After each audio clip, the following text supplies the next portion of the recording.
Muy buenos días, Alfonso, y buenos días al público que siempre te está escuchando. Tenemos varios asuntos para discutir esta mañana de hoy. Yo los discutí un poco con Ricardo Santos el viernes, pero obviamente usted nos ofrece otro punto de vista.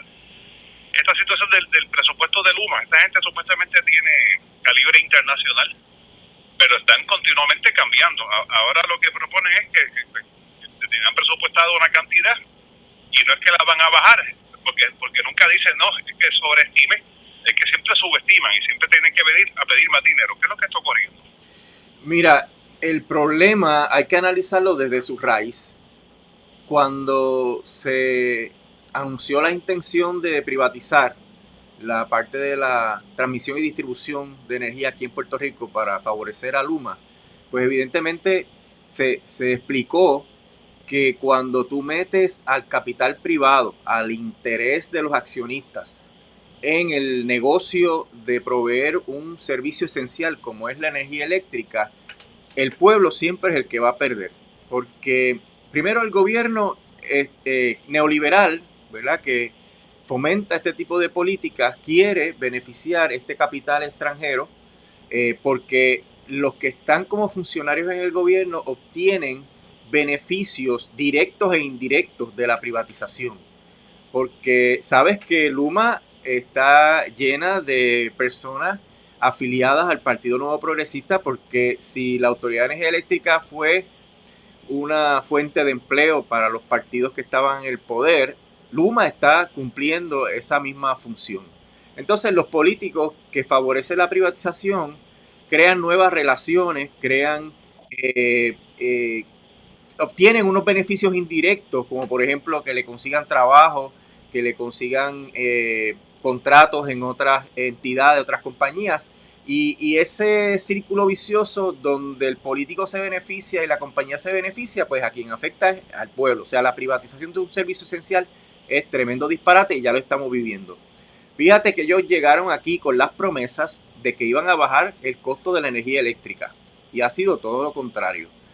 Todo lo contrario, porque Luma cobra 127 millones de dólares anuales de honorarios, y porque todas las cosas que hace Luma las paga el gobierno de Puerto Rico a través de la compañía eléctrica, ¿verdad? Todo lo que gasta Luma lo pagamos nosotros con la tarifa. Entonces, ya la Junta de Control Fiscal ha aceptado que las promesas de ahorro de Luma no se van a materializar. Ese es el primer engaño, que supuestamente iban a haber unos ahorros. El segundo engaño es que ellos dijeron que no iban a aumentar la tarifa sino hasta después del tercer año, y aunque ya están casi por entrar al tercer año, en realidad lo que están haciendo es aumentando la tarifa mediante esta nueva petición de presupuesto. Fíjate que si tú tienes un presupuesto que es más de 140 millones de dólares al año, ¿de dónde van a sacar el dinero si no es a través de un aumento en la tarifa? La noticia no te lo dice, pero esa es la consecuencia normal de este tipo de proceso.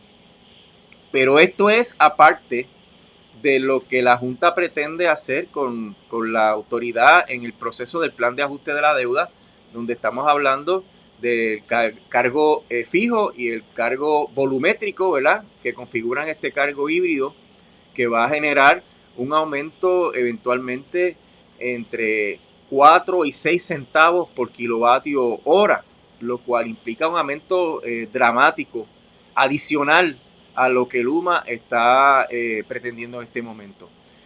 Además, debes tomar en cuenta, Alfonso, que está el contrato de Genera, que ya iba a decir generó, que ya nos ocasionó una erogación de fondos adicionales de los 15 millones de la movilización, que es el proceso de ir tomando control de las plantas de generación eléctrica. Pero también Genera podría cobrar hasta 100 millones de dólares adicionales. Entonces, ¿cómo tú vas a bajar la tarifa mediante la privatización si primero estas dos compañías no tienen controles en sus gastos? Pueden contratar a sus compañías matrices y afiliadas en abierto conflicto de intereses, reciben comisiones entre 100 y 127 millones de dólares, y como tú puedes decir que con eso tú vas a bajar la luz, cuando esos gastos no existían, Alfonso, antes. Esos son gastos adicionales. La Junta que vino aquí a decir en el 2018 que iba a bajar la luz a 20 centavos por kilovatio hora, lo que ha hecho es todo lo contrario, seguir metiendo costos adicionales y eventualmente, Alfonso, en vez de 20, vamos a estar por encima de los 30 centavos por kilovatio hora por 35 años, lo cual va a tener un impacto significativo en la economía. Hoy precisamente hay una conferencia de prensa donde los expertos que han evaluado el impacto del plan de ajuste de la deuda van a explicar cómo este plan no es viable y el efecto que va a tener en la economía, precisamente porque son números bien claros, donde, o sea, no hay un margen para interpretaciones, son las propuestas que trae la Junta. Así que lo que estamos viendo con Luma es el reflejo de cómo el modelo de la privatización lo que hace es esquilmar al pueblo, porque Luma solamente responde a sus accionistas, Alfonso. Toda corporación con fines de lucro responde a sus accionistas que no están aquí en Puerto Rico, y ellos van a hacer todo lo posible por tener el máximo dinero disponible. Y esto es sin hablar, Alfonso, de los 14,000 millones de dólares que Luma va a administrar para la reconstrucción de la red eléctrica, que ya hemos hablado en otras ocasiones, que le va a dar los contratos a sus parientes, dolientes, matrices y afiliadas, lo que va a hacer que toda esa construcción que es tan indispensable para nuestro crecimiento económico se haga sal y agua, porque los costos van a ser mucho mayores que si hubiese un proceso competitivo. Mira, cuando estaba la autoridad a cargo de ese proceso, la autoridad tenía que lanzar, primero diseñar y hacer ¿verdad?, la propuesta que va a someter a una subasta, y entonces comparecen las compañías y esas compañías compiten por llevarse el contrato. Y en esta competencia es que la autoridad podía ahorrar dinero. En el proceso actual, Luma no tiene que hacer eso, y Luma entonces le da el contrato a quien mejor le convenga, y eso lo que implica es que esa compañía no compite con un precio más barato. No se puede aprovechar Luma de un costo más barato porque a Luma no le importa.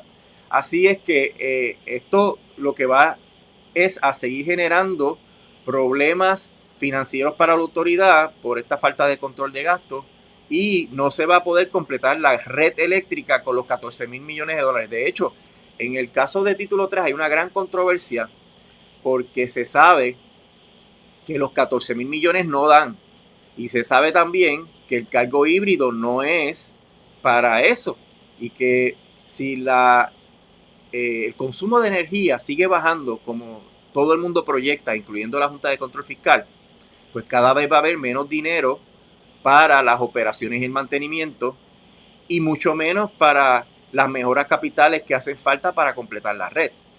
Así que esa es otra complicación. No va a haber manera de reparar finalmente la red, porque hay estimados que dicen que son 20,000 millones de dólares los que hacen falta y solamente hay 14,000. Así que estamos condenados con este control que ha tenido la Junta de Control Fiscal sobre la Autoridad de Energía Eléctrica y estos contratos de privatización. Estamos condenados a un sistema eléctrico que no va a lograr nunca unos niveles óptimos que nos merecemos. Además de eso, el problema que hay con la transición a la energía renovable, que nos va a someter a un uso de combustible por muchos más años, porque sabes que hay hasta una investigación del negociado de por qué se cancelaron varios de los proyectos de energías renovables que eran indispensables para empezar a movernos aceleradamente en esa dirección. Y esto es porque probablemente hay una situación de, bueno, no voy a quitar la palabra probablemente, hay una situación de conflicto de intereses gravísima, porque New Fortress es la matriz de Genera, y New Fortress vende gas natural, y mientras más tiempo Genera esté operando las plantas, más ganancias para New Fortress. ¿Tú crees que a New Fortress le conviene que haya energía renovable? Claro que no. Y entonces se está investigando qué pasó ahí, porque varios de los proyectos fueron cancelados, y se cancelaron sin ningún tipo de explicación. Así que todo esto es realmente, Alfonso, desafortunadamente, una mafia, es un crimen organizado que lo que pretende es sacarle el máximo al pueblo de Puerto Rico mediante una tarifa que va a ser insostenible. Y con una tarifa insostenible el país no crece, con una tarifa insostenible los comercios no pueden sobrevivir. Hemos hablado aquí muchas veces de que tú te debieras meter al site de nomasaumentos.com y verifique cuánto te va a costar el aumento a ti en la estación. Ya lo hice, pero es muy temprano en la semana para discutir ese tema. Pues me imagino, menos mal que lo hiciste, pero es una cosa terrible lo que se nos viene encima. Y el gobernador Alfonso, él se canta que no sabe nada. Que no hablemos del cargo híbrido, porque eso no lo ha fijado todavía el negociado. Que no hablemos del dinero que le van a dar a los bonistas y que por ende hay que aumentar más la tarifa para pagar a los retirados. Que él no le consta que el dinero para las pensiones viene de un aumento en la tarifa. El tipo vive en Neptuno. Y es falso. Él sabe. Lo que pasa es que es un mentiroso. Y porque ¿quién que está en esa posición con todos esos asesores, con AFAF, que está en el proceso de título 3 todo el tiempo, participando en las mediaciones? ¿Quién no sabe lo que está pasando realmente y las consecuencias que va a tener todo este proceso de ajuste de la deuda? En realidad es una posición absurda la que está asumiendo el gobernador. Y entonces, como no sabe, pues no puede proponer soluciones. Y las soluciones se las hemos dicho aquí muchas veces. Hay que hacer una legislación habilitadora que le ate las manos a la Junta, como hicieron con el plan de ajuste de la deuda del gobierno central, que le ataron las manos a la Junta para que no recortara las pensiones. Pues así mismo hay que hacer con la autoridad. Y a ellos no les importa, Alfonso. Ellos no les importa. Y por eso hay que denunciarlo, porque si tú eres una persona que con una acción afirmativa tuya puedes evitar una catástrofe y tú no evitas la catástrofe, tú eres el responsable de la catástrofe. Y aquí el gobernador, Tatito Hernández y José Luis Dalmau serán los responsables últimos de esta catástrofe que se nos viene encima con la energía eléctrica. Bueno, y ahora anunciaron que ahora van a enumerar los postes y evidentemente si van a enumerar los postes y van a hacer un censo de postes que van a cobrar la luz. Siempre decimos que hubo alcaldes y alcaldesas que se opusieron a Luma desde el principio, que han sido muy activos, pero la gran mayoría de ellos están callados. Y ahora vienen con el cuento de que no, es que hay que explicarle a Luma, pero evidentemente a Luma no quiere que le explique nada, ellos lo que quieren es sacar más dinero, ¿no? Sí, eso es algo que va a reventar también con el asunto del plan de ajuste de la deuda. El CELI es un mecanismo para compensar el consumo de energía eléctrica de los municipios versus las contribuciones territoriales y patentes municipales que se supone que pague cualquier compañía, ¿verdad? Así que Luma le debe a los municipios por esos conceptos de contribuciones y los municipios le deben a Luma por el concepto de consumo de energía eléctrica. Entonces lo que se hace es una reconciliación. Y si Luma factura de más, pues los municipios se están quejando porque al final del camino los municipios van a tener que pagarle dinero a Luma. Y entonces toma nota, hay 40 municipios que están al borde de la catástrofe financiera. Por eso, sí. Y a Luma tampoco le importa, evidentemente. Sí, y eso implica que si tú le pones un gasto dramático de energía eléctrica, pues más rápido van a tener que cerrar o reducir servicios o despedir personal, las medidas que ellos han anunciado que tendrían que tomar en caso de que no se resuelva el problema financiero de los municipios. Esto viene a complicar este asunto. Ahora, hay algo en el plan que yo se lo he dicho a varios alcaldes, pero pues coquí. Hay algo en el plan que nadie habla y es que la Junta pretende desplazar, preempt, que es el término en inglés, varias de las disposiciones de la ley que establece este asunto del CELI para que no se pueda interpretar que los municipios están exentos del cargo híbrido y del cargo volumétrico. Así que en esa sumatoria que se hace del consumo hay que poner el cargo híbrido. Así que los municipios van a pagar ese cargo híbrido también. Y eso pues va a implicar que Luma pueda facturar mucho más porque hay que incluir ese cargo híbrido. No está específicamente puesto cuánto sería, Alfonso, y eso es un misterio. Pero la Junta especifica, vamos a eliminar estos artículos de la ley para que no se interprete que los municipios no están obligados a pagar el cargo híbrido.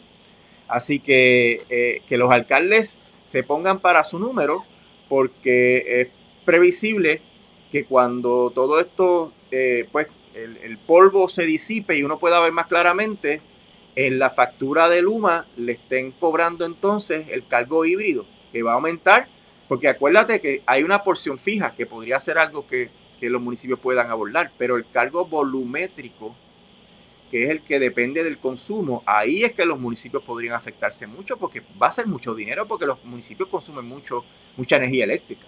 Así que eso está también en una nebulosa, porque aunque quieren eliminar esas disposiciones de la ley para que los municipios paguen, no se sabe cuánto sería.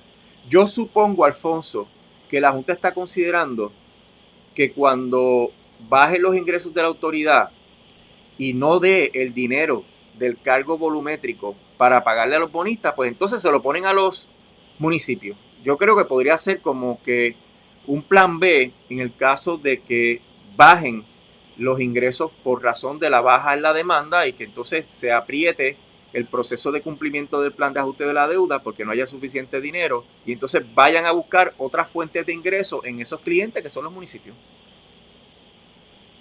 Y bueno, antes de concluir, la semana pasada nuestro enajenado gobernador andaba por Nueva York y él sigue hablando de que se acabó la quiebra, de que ya pasamos la quiebra, de que pasamos la página y que de hecho decía que Puerto Rico es un imán para las inversiones. ¿Qué está pasando con la quiebra verdaderamente?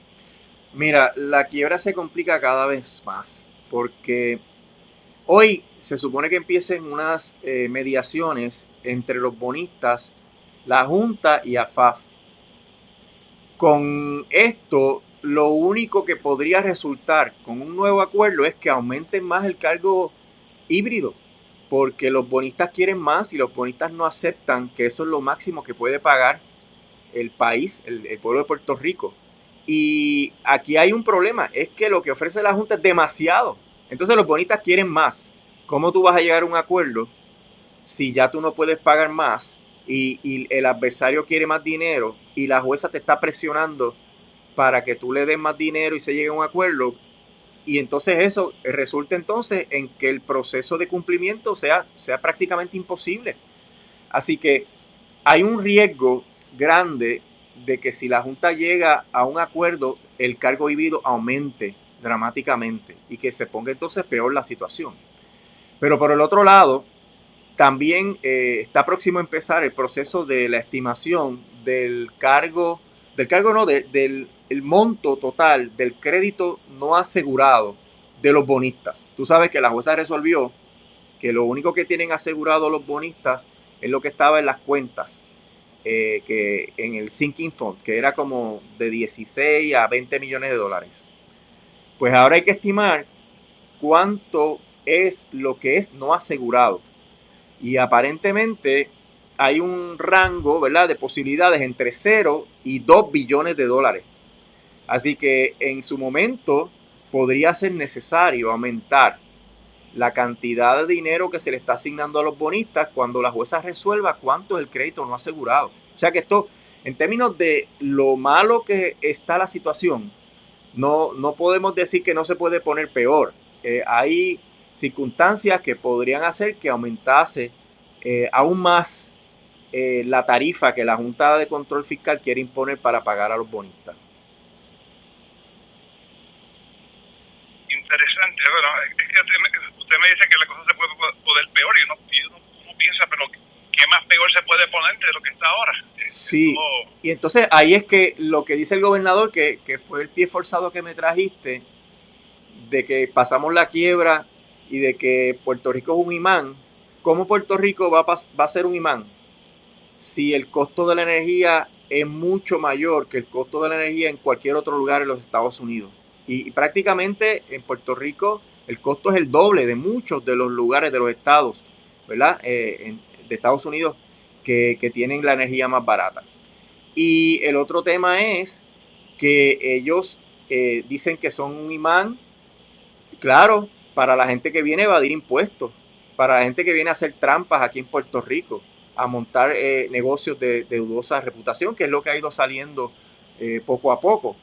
Y con todo este escenario de un costo de energía que no se puede pagar, lo que ocurre, y esto Alameda lo va a explicar hoy en la conferencia de prensa, es que la economía no va a alcanzar las expectativas y entonces va a haber se va a acelerar el proceso de que lleguen los déficits estructurales que la Junta de Control Fiscal admite que ya están encima. En el 2027 ya la Junta dice que van a empezar los déficits estructurales, pero si la economía se complica más con el costo de la energía eléctrica que sea incosteable, pues ahí se va a acelerar ese proceso de déficit estructural. Entonces tú vas a decir, ¿cuál es el imán y cuál es el crecimiento económico que está teniendo el país?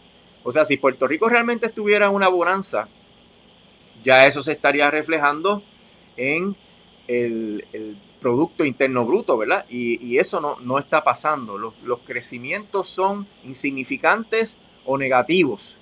Y este cargo híbrido va a hacer que el peso que tenga el crecimiento económico hacia abajo por parte de estos costos adicionales va a hacer que la economía realmente no pueda despegar y que sigamos entonces toda esta precariedad. Eventualmente, yo te lo he explicado en otras ocasiones, vamos a ver cómo el gobierno va a separar el dinero para los bonistas y cada vez más va a estar recortando dinero en diferentes áreas, que muchas de ellas van a ser servicios esenciales y eventualmente va a tener que empezar a reducir nómina otra vez y a tomar decisiones bien antipáticas. Y eso porque el dinero no da, porque si tú tienes separado lo de los bonistas, entonces tú se lo estás quitando a seguridad, a salud, a educación, etcétera. Y ese es el mismo proceso en el cual estuvimos. Por eso es que de la quiebra no hemos salido, ni vamos a salir, Alfonso, porque la situación que ha dejado el plan de ajuste de la deuda del gobierno central y lo que va a dejar el plan de ajuste de la deuda de la Autoridad de Energía Eléctrica no va a permitir que Puerto Rico levante la cabeza. No, esta es una situación, pero es que vamos camino al precipicio y veo que lo que está haciendo Luma genera el gobernador, el bipartidismo totalitario, es metiendo el chambón completo para llegar más rápido, aparentemente. Sí, porque acuérdate que lo que ellos quieren es sacarle el jugo lo más rápido posible a las prebendas, a los beneficios que tienen. Entonces, esto no es una cuestión de tú prever o tener cuidado, prudencia al mediano y largo plazo, no, es exprimir ahora. Ahora que hay, déjame sacar al máximo. Y a Luma no le importa el futuro de Puerto Rico porque sabes que Luma se reservó el derecho de cancelar el contrato si no le gusta el plan de ajuste de la deuda. No sabemos nada de lo que Luma piensa, pero si el plan queda muy apretado para la transmisión y la distribución, Luma podría irse, porque no le importa. Lo que Luma quiere es, obviamente, salir bien económicamente. Ahora, es evidente que los 14 mil millones de dólares podrían motivar a Luma a quedarse, aun cuando no le guste el plan de ajuste de la deuda, porque los 14 mil millones de dólares es que está el dinero grande. Pero son contingencias que están en el camino, ¿verdad? Porque otra contingencia es que el plan no sea confirmable y que la jueza desestime la quiebra. Ahí sí que Luma se va.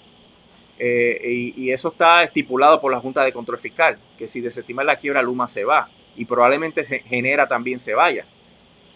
Así que todo esto es tan incierto que de ninguna manera, Alfonso, puede generar un clima de inversiones en el cual Puerto Rico sea un imán que atraiga todo este capital para establecer crecimiento económico. Todo eso es una falacia dentro de todo este escenario que se está viviendo actualmente. Licenciado, muchísimas gracias. Que tenga un bonito día. ¿Cómo no, Alfonso? Que pase buen día. Escuchaban al licenciado